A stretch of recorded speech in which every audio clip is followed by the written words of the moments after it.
नमस्कार, फक्त योजना यूट्यूब चॅनलमध्ये मी ओमकार तुमचं स्वागत करतो। तर माहे एप्रिल ते जुलै या कालावधीमध्ये जी पेन्शन लाभार्थ्यांना मिळते तर याचं अनुदान मंजूर करण्यात आलं आहे आणि तुमचे जिल्हा आयुक्त आहेत तर यांच्याकडे सदरचं अनुदान जमा करण्यात आलेलं आहे। तर या संदर्भातलं GR किंवा परिपत्रक यापूर्वी प्रसिद्ध करण्यात आलं आहे, ते तुम्ही पाहिलं असेल।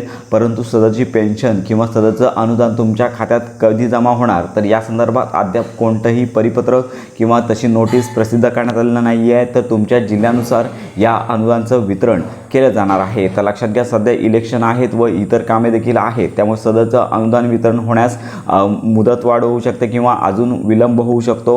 तर यामध्ये सर्वात महत्त्वाची बाब म्हणजे तुमची KYC असली पाहिजे। त्याचबरोबर आता आर्थिक वर्ष बदललेलं आहे, त्यामुळे चालू वर्षाचा उत्पन्नाचा दाखला देखील तुम्हाला सबमिट करायचा आहे आणि त्याचबरोबर जे 50 वर्ष वयोगटातील लाभार्थी आहेत त्यांना 5 वर्षातून एकदा उत्पन्नाचा दाखला आणि हयात प्रमाणपत्र जमा करण्याची तरतूद देखील यामध्ये देण्यात आली आहे। तर ही सर्व जी प्रक्रिया आहे तुम्ही पूर्ण करून ठेवा। तर इलेक्शन झाल्यानंतर सध्या अनुदान वाटपासंदर्भातले निर्णय हे तुमच्या प्रत्येक जिल्ह्यानुसार घेतले जातील। तर संजय गांधी निराधार योजना आणि श्रावणबाळ निवृत्ती वेतन योजना तर यांचा लाभ आहे हा जिल्ह्यानुसार वेगवेगळ्या दिवशी वितरित केला जाणार आहे। तर सध्या इलेक्शनचं वर्ष आहे, त्यामुळे कन्फर्म कोणत्याही प्रकारची तारीख सदरची पेन्शन जमा होण्यासाठीची देता येणार नाही आहे। त्यामुळे ही महत्त्वाची माहिती इतरांपर्यंत नक्की शेअर करा।